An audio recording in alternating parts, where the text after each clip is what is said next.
Sometimes love doesn't come as a confession. It comes disguised as contradiction. You think love should look like open arms, sweet words, maybe even a public display. But what if I told you some of the deepest love hides in the strangest behaviors? What if the very thing you're interpreting as distance is actually someone trying not to drown in how much they feel? Hey folks, picture this. Imagine someone holding a bouquet of roses behind their back, not because they don't want to give them to you, but because they're terrified you'll laugh if you see them. That's what love looks like for some people. It's not absent, it's just hidden behind fear, behind silence, behind walls built out of past heartbreaks. They don't say it out loud. They act cold. They pull away. They tease instead of compliment. And you, my friend, are sitting there thinking, if they feel something, why don't they just say it? Because for some, saying it feels like jumping off a cliff without a parachute. Let me break the lie that's been making you suffer. If they don't express it, they don't feel it. That's false. That's a lie the movies sold you. That's the fantasy social media posts stuffed into your mind. But in the real world, some people love you and show it in ways that don't even look like love, at least not the way you expect. They might not say, "I need you," but they check on your car tires before your road trip. They won't say, "I'm proud of you," but they bring your favorite drink home without being asked. They may not text paragraphs, but they show up when nobody else does. My friends, this is not avoidance. This is emotional translation. They're loving you in the only language they know how to speak. It's not your job to fix them, but it is your job to stop missing the signs because you were trained to only look for fireworks. And sure, sometimes those signs are confusing. One day they're close, the next, distant. But that doesn't always mean they're losing interest. It might mean they're afraid of what interest even feels like. Think about it. If love has always led them to pain, then closeness doesn't feel like safety. It feels like danger. Let's not lie to ourselves anymore. People aren't just hot and cold for fun. Some are burning on the inside, but they freeze up on the outside, not because they want to hurt you, but because they haven't yet learned how to hold what they feel. So if you're out there wondering why someone seems to care but never says it, you're not alone, and you're not overthinking. You're feeling something real. They're just afraid to admit they feel it too. But here's your turning point. Stop judging love by how loud it is. Start observing how consistent it is. You might be surprised at who's been showing up for you this whole time in quiet, powerful ways. Because sometimes love doesn't knock on the door. It just leaves things at your doorstep, hoping you notice. Now drop this in the comments. Real love whispers. Say it so the world hears it. Say it so you start seeing it. And don't forget, press that like button and subscribe, because we're about to uncover the secret signals that scream, "I love you," without a single word. Stay with me. Number 1. When silence isn't rejection, it's reverence. Silence isn't always the absence of love. Sometimes it's the sound of someone protecting what matters to them.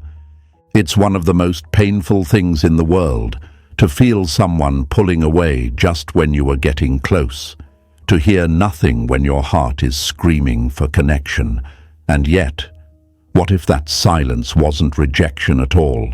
What if it was reverence? What if their quiet wasn't the sound of fading interest, but the evidence that what they feel is too big to say without breaking? Imagine someone standing in a thunderstorm holding a fragile piece of art. That's how some people carry love. It's precious, delicate, and terrifying to expose. So instead of shouting their love over the chaos, they go quiet. They wrap it in silence, afraid that one wrong word might destroy something sacred. Now you're probably asking, if they care, why don't they speak? Why do they pull away when everything feels perfect? Why can't they just say it like I would? Because, my friend, not everyone was taught that love is safe. For some, love feels like walking a tightrope over a pit of past trauma.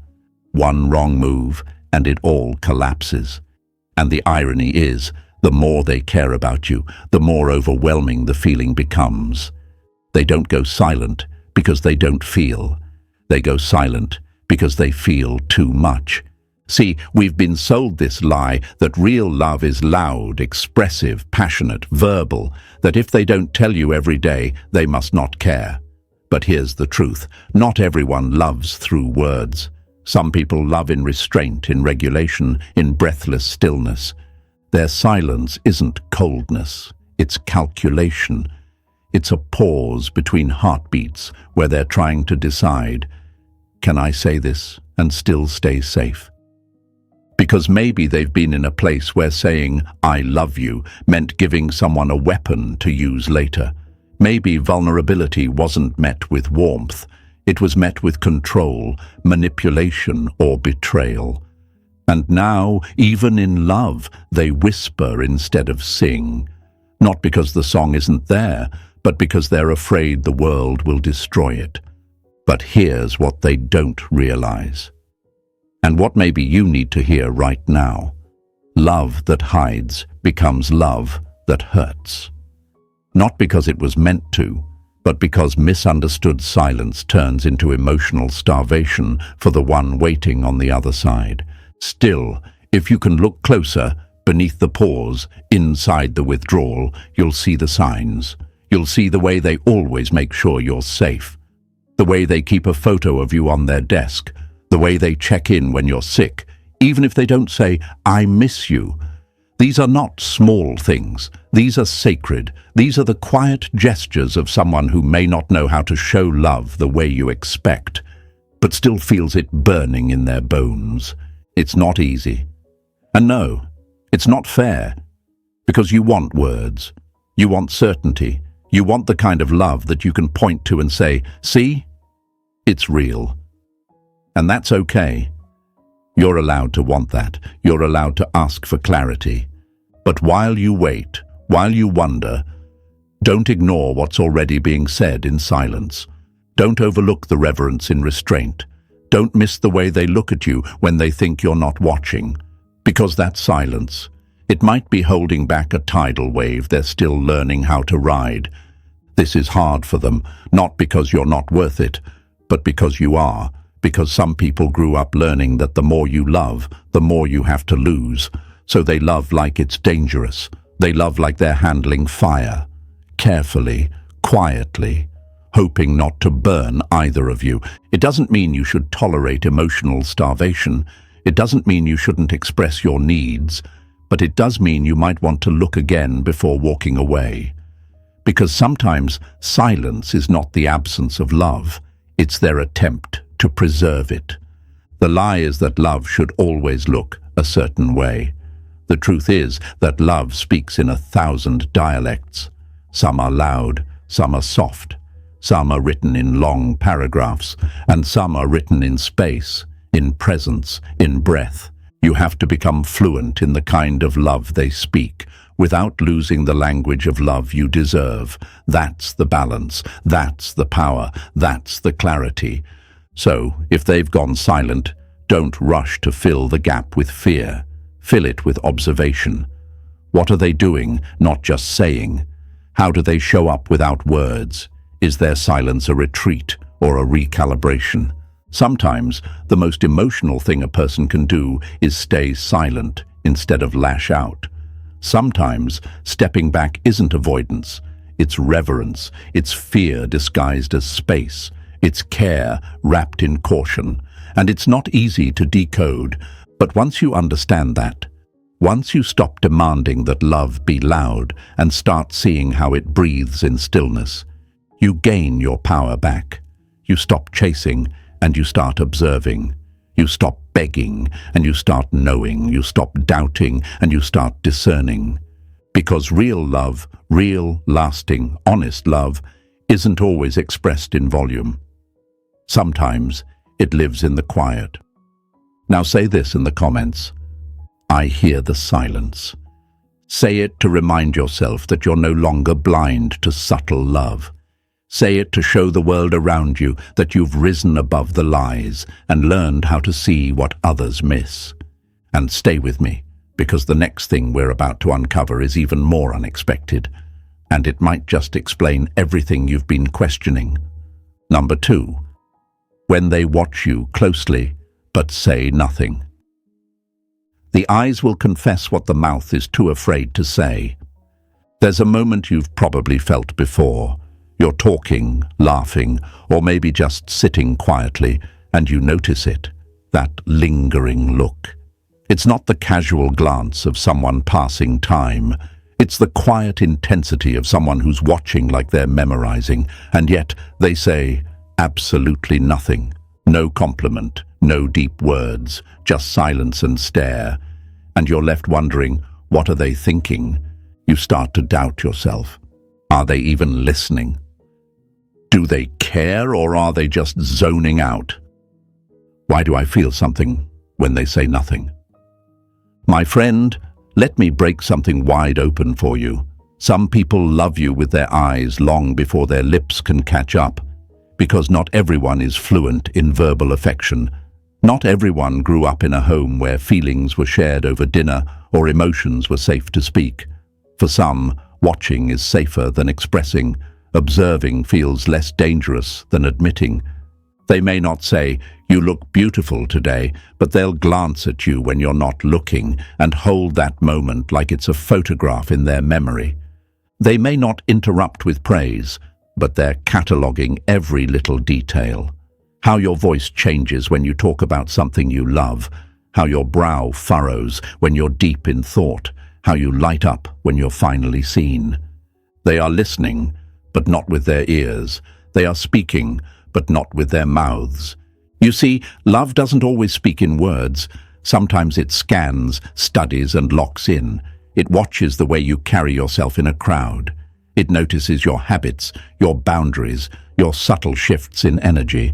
And though it may not be obvious, this kind of silent attention is not casual. It's sacred. Imagine this, someone standing on the shore, watching a powerful wave in the ocean. They don't try to swim out and control it.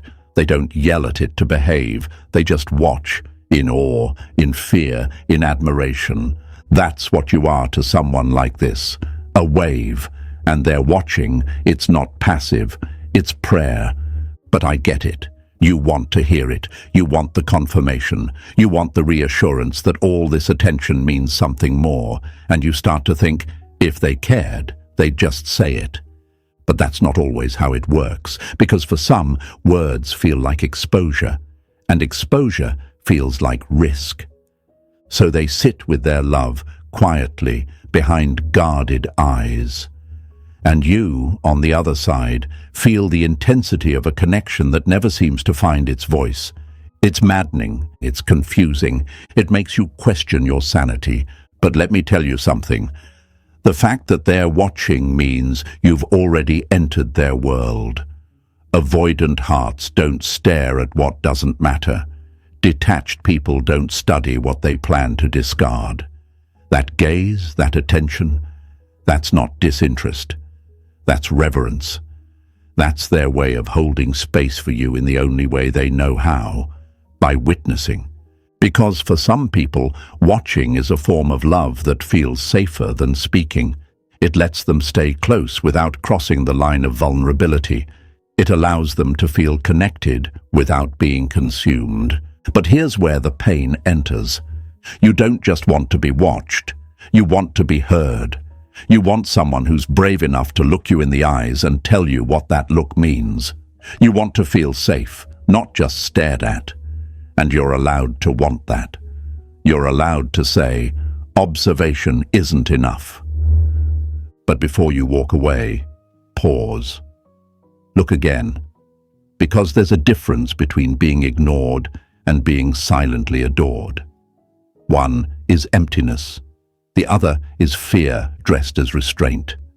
You might think they don't care, but what if the truth is, they care so much they don't know what to do with it? Let's break another lie. If they love you, they'll show it the way you need. That's romantic, that's ideal, but not always real, because we don't all learn to love from the same playbook. Some were handed poetry, Others were handed silence. Some were told love is expressed. Others were shown it's dangerous to express, and so they love in the only way they've survived, with eyes wide open and mouths tightly closed. But here's the beauty. When you start to see how someone is trying, imperfectly, silently, you take your power back, because you're no longer waiting to be fed by words. You're learning to recognize love by its patterns, its presence, its stillness. That stare they give you across the room, that's not nothing. That's them saying, I see you, I admire you. I'm still trying to figure out how to hold you without breaking both of us. You may want a poem, you may want a speech, but sometimes the most honest declaration of love is in the way they watch you leave the room like they're scared they'll never see you again. So, what do you do with this kind of love? You don't chase it. You don't fix it, you honor it, but only if it honors you back. Because silent love is still love, but it must grow, it must stretch, it must learn the language of connection if it wants to build something real. You can't teach someone to feel, but you can teach them what safety looks like. You can show them that presence is beautiful, but participation is needed. That watching is a beginning, but words, action, and emotional availability are how it turns into a future. And for them, the ones who sit quietly and study instead of speak, this isn't just affection, it's awakening. You've triggered something they can't ignore, and slowly, if they're brave enough, they'll move from gaze to word, to effort. So the next time someone looks at you with more intensity than they speak, don't rush to interpret it as indifference. See it as the starting line of love they never learned how to express. And ask yourself, do I want to wait while they figure out how to speak it? That choice is yours. Now drop this in the comments. I see what's unspoken. Say it as proof that you've evolved. Say it for those who never got the words, but always felt the weight of a stare that said everything. And stay with me, because the next signal we're going to decode will hit even deeper. You've been misreading it your whole life, but not anymore. Number 3, when they tease you instead of praising you.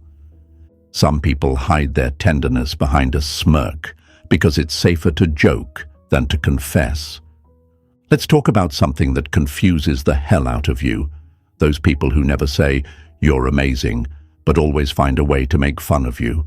The ones who crack a joke instead of offering praise. The ones who roll their eyes when you do something great, but are always right there when you fall apart. You've probably asked yourself more than once, why can't they just be kind without being sarcastic? Why do they tease me when I need encouragement? Do they care at all, or is this just who they are? My friend, let's peel the mask off something very real. Teasing is often love wrapped in armor. For people who are afraid of being vulnerable, humor becomes their emotional shield. They won't hand you a compliment directly, but they'll sneak it in under the cover of sarcasm, because for them, praising you out loud, that feels like standing naked in a storm. They joke because joking is control. Praise feels exposing. Vulnerability makes them flinch.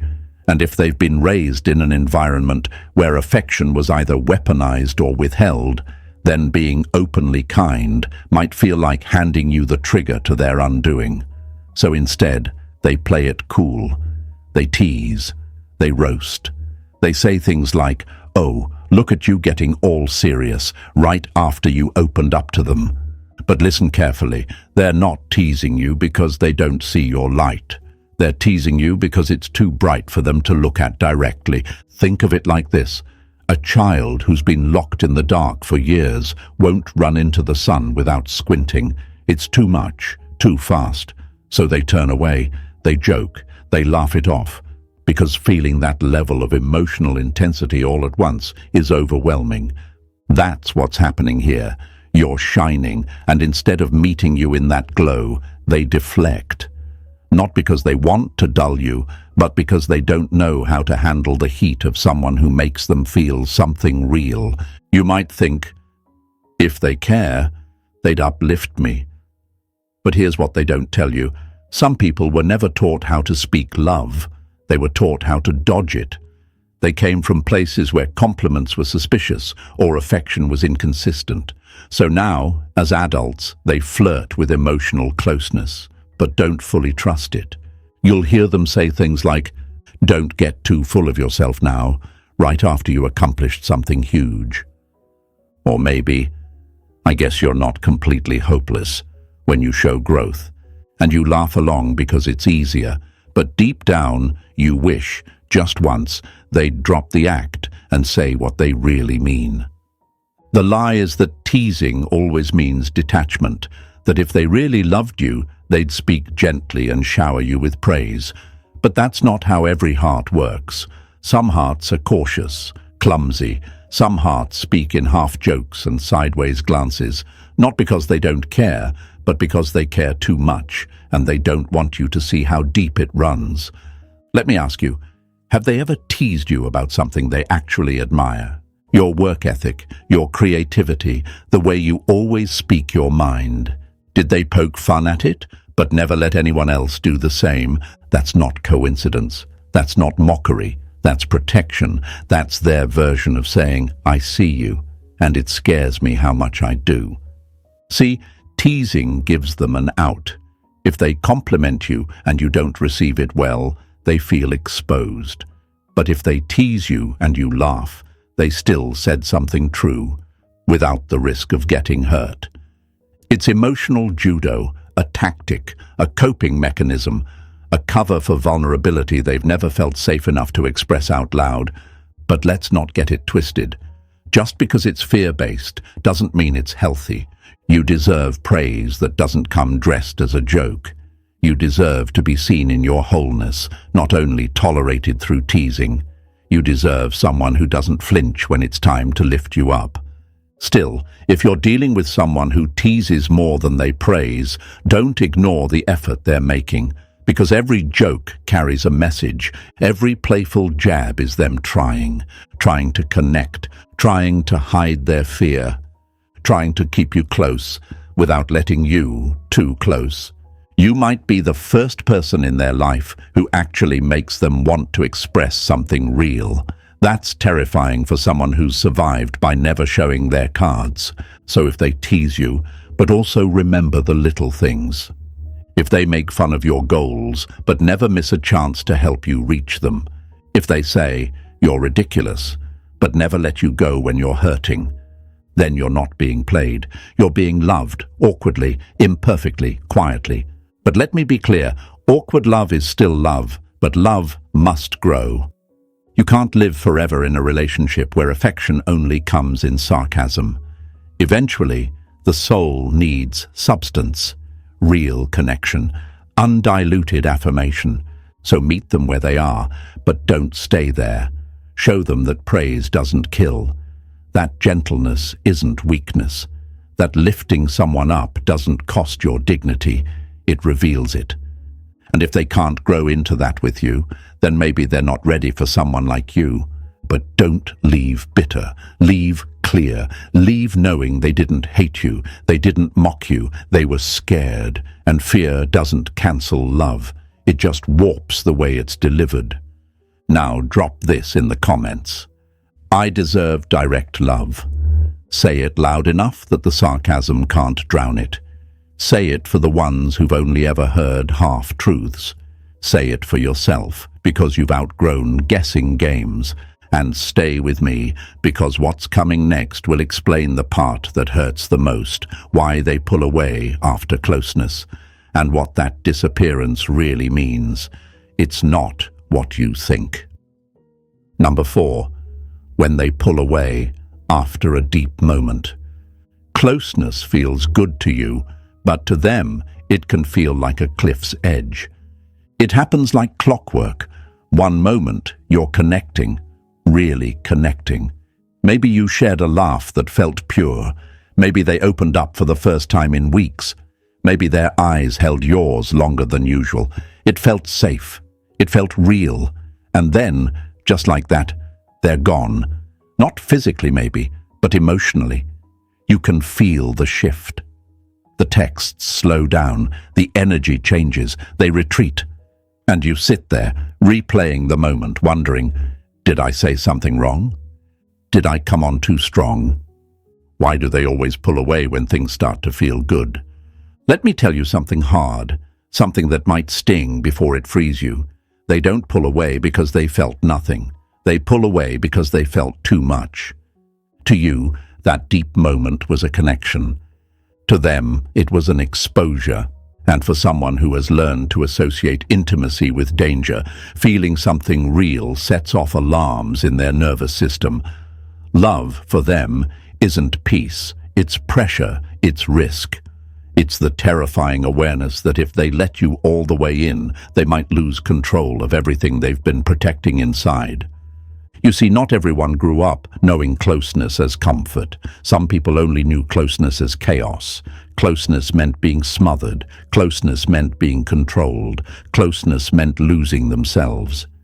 So now, even when they're with someone safe, even when that someone is you, their mind and body don't know how to stay present in that safety.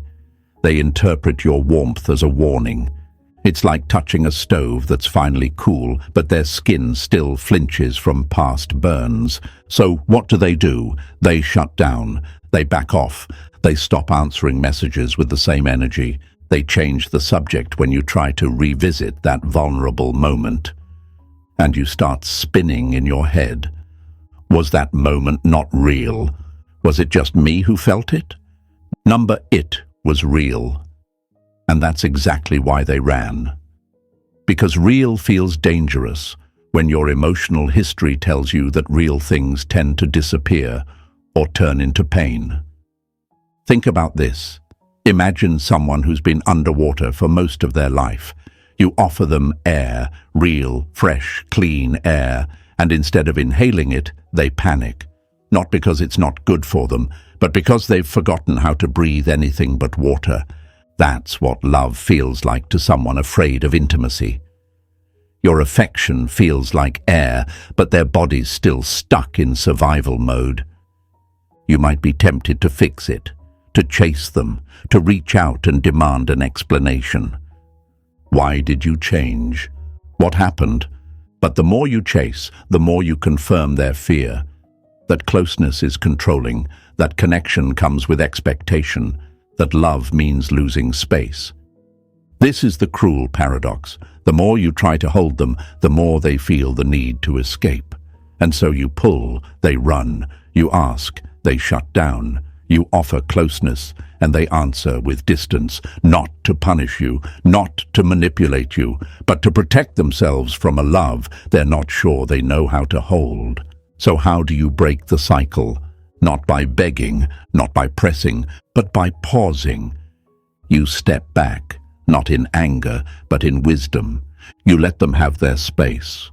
Not to feed their avoidance, but to show them that love doesn't always chase, control, or consume. When they learn that they can come close without losing themselves, that's when real intimacy begins. Because here's the secret, it's not your closeness that scares them. It's what the closeness awakens inside of them, feelings they don't know how to process, fears they haven't faced, and parts of themselves they've never had to share. They may not tell you this. In fact, they probably don't even know how to explain it, but you'll see it in the way they return. Slowly, hesitantly, quietly, like a wild animal stepping back towards something that didn't bite. And when they do come back, don't punish them, don't make them pay for leaving, but don't forget what you need either. You're not a safe place for someone else if you become unsafe for yourself. Hold your boundaries. Hold your truth. Hold the line between compassion and self-betrayal, because love, real love, doesn't mean excusing patterns that keep you guessing. It means understanding where they come from and deciding if you can build something steady anyway.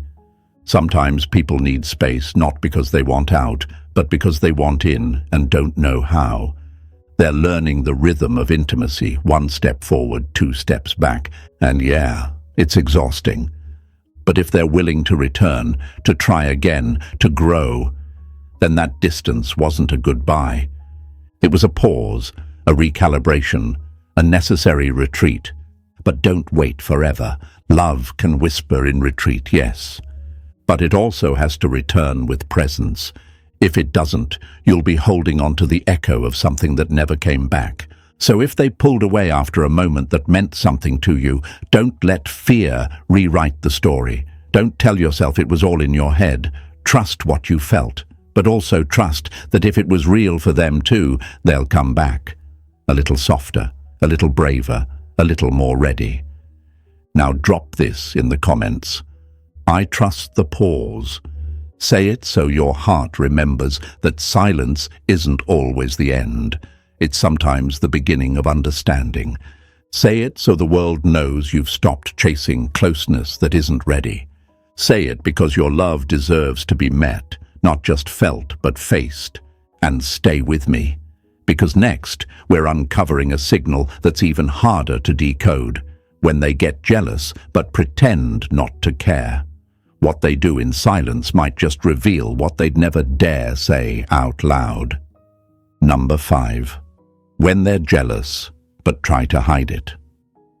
Jealousy doesn't always come with accusations. It often comes in silence, sarcasm, or sudden distance. You're talking to someone else, maybe a friend, maybe a co-worker. Maybe you just posted a picture and someone left a flirty comment, and suddenly they act different. They don't say much. Their energy changes. You feel the cold shift even though nothing's been said. They might crack a joke. They might pretend not to care. But their eyes, their body language, their timing, it tells a different story. And you're left wondering, wait, are they jealous? Do they even have a right to be? Why won't they just say it instead of acting so strange? Let me tell you something honest and hard. Some people only allow themselves to feel love through the back door of jealousy. They can't confess they care. They can't admit they're attached. But the moment someone else shows you attention, suddenly their silence gets louder. Suddenly their sarcasm gets sharper. Suddenly they start pulling away, not because they've lost interest, but because they're terrified someone else might be getting your attention now.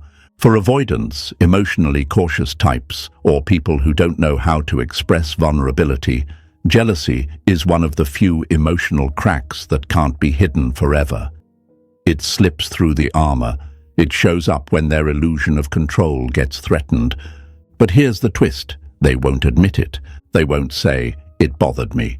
They won't ask, "Do you like them?" Instead, they'll act like it didn't happen, while mentally spiraling through every worst-case scenario. Because for them, admitting jealousy feels weak. It feels like saying, "You matter to me, and now I feel insecure." And that's too vulnerable, too raw.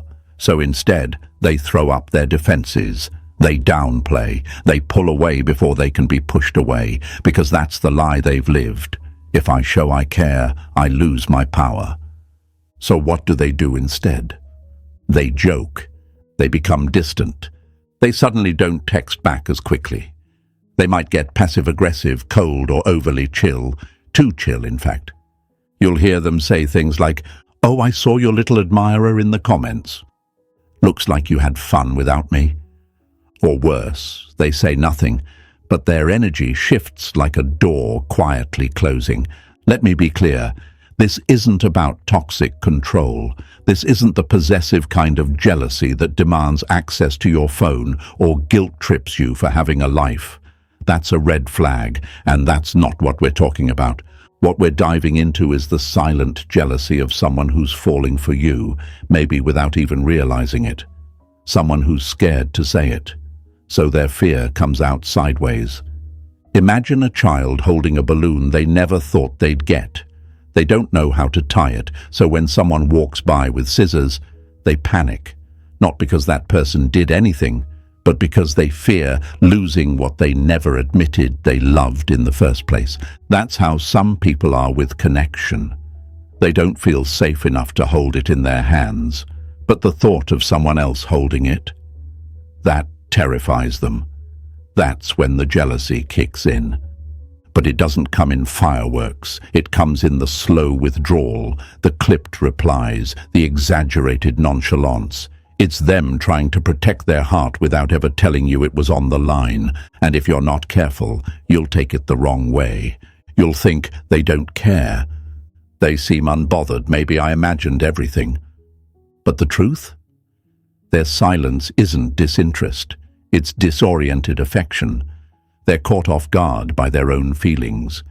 Jealousy is their alarm system, ringing through the cracks in their emotional walls. But here's where it gets complicated. You want to be seen. You want someone who will say, "Hey, I care. I want to be close. I don't like the idea of losing you." But instead, you're stuck decoding their cold behavior and trying to guess if it means they still feel something. That's not fair. And let me tell you, you're allowed to want love that speaks, not love that hides behind ego. You're allowed to need clarity. You're allowed to say, "Don't punish me for your fear." But at the same time, understand what you're seeing. Because if someone who's usually calm starts acting strange when someone else pays you attention, you're not imagining it. If they start teasing you about that one guy who always replies to your stories, they noticed. If they seem checked out after you mentioned going out with friends, they're affected. They're watching, even if they're pretending they're not. And that means something. But the million-dollar question is, does it mean enough? Because jealousy alone isn't love. It's a signal, not a solution. It tells you there's emotion underneath. But if they can't rise above their pride, if they can't communicate, if they can't take the leap from possessiveness to presence, then it's not sustainable. So what do? You acknowledge it, silently or maybe gently. You stay calm. You don't play games back. You don't try to make them more jealous to test them, because love isn't a performance. You simply notice. You say to yourself, there it is, the quiet proof that I matter. And then you return to your power. You let them decide if they're ready to step out of the shadows and into the kind of relationship where feelings don't have to hide behind silence and sarcasm. Because you deserve to be loved out loud. You deserve presence, not performance. Affection, not confusion. Now drop this in the comments. Real love isn't afraid. Say it to remind yourself that you no longer chase proof in the shadows. Say it to show the world you're done decoding coldness and calling it care. Say it because you've grown into someone who recognizes jealousy and doesn't mistake it for connection unless it shows up with action. And stay with me, because the next sign we're going to uncover is one of the most powerful, when they remember something you said weeks ago that you forgot. What looks like forgetfulness to most is actually obsession in disguise. Let's decode that next. Number 6. When they remember the details you forgot you said. Love doesn't always speak. It remembers. It's random. You're having a conversation weeks after a moment that barely registered for you. And suddenly they bring it up. A detail. Something small.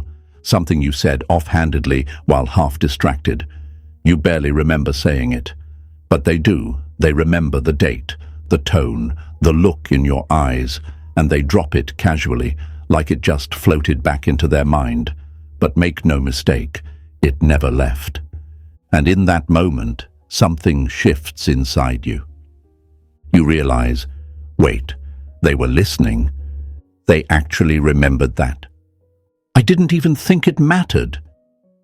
But it did. To you, it was a throwaway line. To them, it was a fingerprint, a thread, a piece of your inner world they could quietly hold on to even when you weren't around. This is the moment when you need to stop underestimating the silent ones, the reserved ones, the ones who didn't flood you with compliments or emotional paragraphs. But somehow they caught that one thing that no one else ever noticed. They remember how you like your coffee. They remember that story about your childhood dog. They remember that you hate that one song because it reminds you of someone you lost. They don't always know how to respond. They might not rush to comfort you, but they log it, they store it, and when the moment's right, they bring it back, not to impress you, but because it matters to them, because you matter to them. Let me be very clear. When someone remembers something you forgot you told them, it's not just memory, it's emotional investment. That's not just mental recall. That's the heart trying to hold on to pieces of you in case words fail them again. This is what many people miss. We're trained to look for love in grand gestures, in poetic messages, in public declarations, but so often, love is in the remembering. It's in the fact that they noticed when your energy was off and didn't call it out, but quietly checked in. It's in the way they remembered your friend's name even though you mentioned them once. It's in the effort to learn your routines, your triggers, your preferences, because that's their way of being close to you without smothering you. Now here's where the confusion hits. They remember so much, but don't say much. They act like they're not affected, but they're collecting emotional data with the precision of someone building a home. And you're over there thinking, if they care this much, why don't they say more? Because for some people, remembering is safer than revealing. They fear that if they express how much they care, they'll open themselves up to pain. So instead of confessing, they study, they remember, they store affection in their memory, not on their sleeve. Think of it like this. Imagine a traveler who's too afraid to settle down.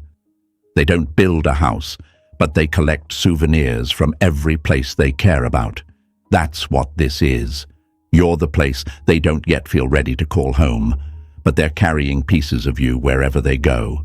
You might not get daily texts, you might not get love letters, but the moment they bring up that one thing you said on a Tuesday 2 months ago, you know they were listening even when they were quiet. You know they noticed even when they were distant. You know they cared even when they acted like they didn't. And that's both beautiful and painful.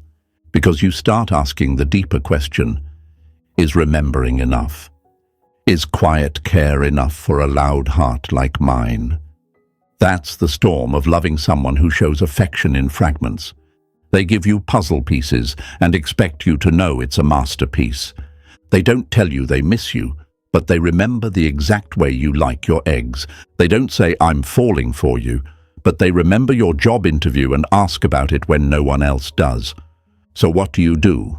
You acknowledge it, you value it, but you also stay honest with yourself. Because love that hides too long becomes love that wounds.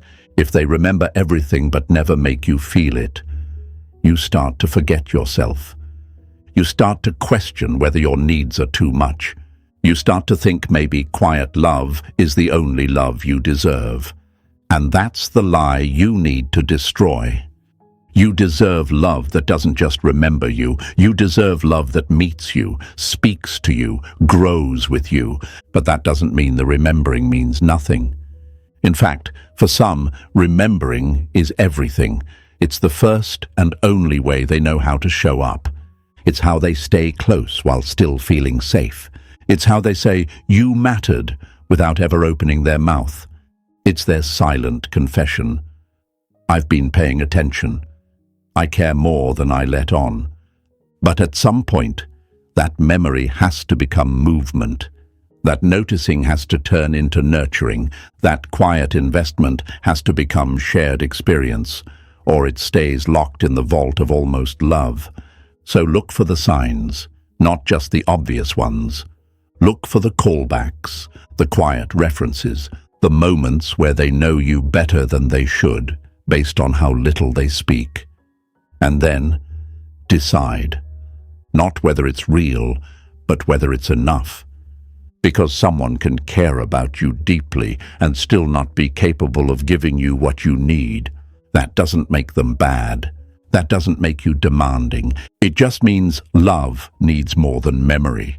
It needs presence. Now write this in the comments. I deserve to be remembered and received. Say it to remind yourself that being seen is only part of the story. You deserve to be met fully, not just through stored facts, but through consistent connection. And stay with me, Because next, we're peeling back the layers of something even deeper when they start to change quietly behind the scenes. Not because you asked them to, not because you begged, but because they've realized, deep down, they don't want to lose you. Let's talk about silent self-improvement and what it really means when they start doing better, without saying a word. Number 7. When they try to be better without saying a word. Real change doesn't always make noise. Sometimes it happens in silence, in struggle, in secret. You didn't pressure them to be better. You didn't lecture, nag, or demand that they become someone else. But now you're noticing something strange, something sacred. They're shifting, not in loud, dramatic ways, but in small, almost imperceptible ones. They show up more often. They listen with more intention. They don't disappear as easily. It's like the walls are still there, but the bricks are beginning to loosen, and they haven't said a word about it. They're not announcing that they're healing. They're not asking for credit. But if you're paying attention, you know, this is someone who's quietly trying to become worthy of the space you've made for them. This isn't about becoming perfect overnight. This isn't about some magical transformation. It's not a movie montage with music and a final scene. It's messy, clumsy, invisible to everyone else, but not to you. You see it in the way they pause before reacting, in the way they return a little faster after pulling away, in the way they no longer mock vulnerability, but sit with it, even if they're still afraid. And maybe they haven't told you, but deep down you know. They're trying not to lose you, and they know the old version of them will. For someone who's avoided emotional work their whole life, even the smallest act of self-awareness is terrifying. They've built an identity on staying guarded. They've been wired to believe that change equals exposure, and exposure equals pain. So when they start doing the work in private, when they seek help, start reading, set boundaries, or unpack their own patterns, that's not weakness. That's love learning how to fight for itself. They won't say, "I'm healing because of you." They probably won't say anything at all, but their energy tells the truth.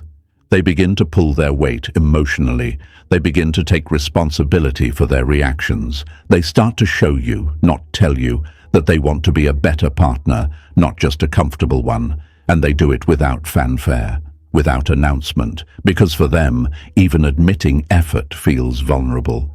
Saying, "I'm trying," sounds like setting a standard they're afraid they won't meet. And yet, they keep showing up. You'll notice they don't disappear when things get hard like they used to. They sit longer in conversations that once made them flinch. They may not say the words, but their consistency whispers it. "I care." That silent effort is the proof you didn't imagine the connection. You weren't wrong. You weren't chasing a ghost. You were just loving someone who needed more time to grow into who they could be, if they felt safe enough to try. But let's get one thing clear. Just because they're trying doesn't mean you forget what you need. Quiet effort is beautiful, but it doesn't replace communication. It doesn't erase emotional needs. You're not required to wait indefinitely for someone to become emotionally fluent. You can appreciate the effort and still hold the boundary. You can honor what's real without sacrificing what's necessary. That's what maturity looks like. You no longer need to be begged to stay or persuaded to leave. You simply observe, you feel, you decide. Because if someone's really doing the work, you'll know. You won't have to chase updates. You'll feel it in the peace they bring instead of the chaos they used to trigger. And maybe, just maybe, your love didn't change them. It activated them, not by force, not by control, but by being the kind of presence they couldn't ignore. You mirrored something better. You showed them what safety could feel like. And without realizing it, you became the spark they needed to rise above their own survival mechanisms. So no, they didn't shout it from the rooftops. They didn't make it obvious. But the version of them who once ran at the first sign of connection is slowly learning how to stay. And not just stay, but contribute, care, participate in building something real. This isn't about fixing anyone. You're not their savior, their therapist, their emotional crutch. You're just a person who held space and didn't fold under silence. You let your strength speak through consistency. You let your clarity lead without control. And now you're witnessing the return. Someone who is finally understanding that love isn't something they run from. It's something they grow into. So when you notice those subtle shifts, the changed tone, the deeper eye contact, the way they ask you how you're feeling and actually stay to listen, don't overlook it. That's not coincidence. That's the result of internal work they've started without anyone cheering them on. That's a person trying to grow, even if they're still learning how. And sure, they're still imperfect. They still mess up. They still get scared. But the difference now, they don't let the fear drive the car. They're starting to take accountability, not for you, but because of what they're becoming with you in their world. Now drop this in the comments. I honor silent growth. Say it for every moment you saw change when no one else did. Say it because you now understand that love isn't always loud, but effort always shows. Say it because your awareness is your power, and you've earned the right to see through silence and know when something real is unfolding. And if this entire journey has taught you anything, let it be this. You no longer beg for love. You recognize it. In its action, in its reflection, in its transformation. Let others shout. Let them perform. But you hear what's unspoken, and that's what makes you different. Stay grounded, stay sharp, stay open, but never waiting. You've seen enough. Now you know what's real.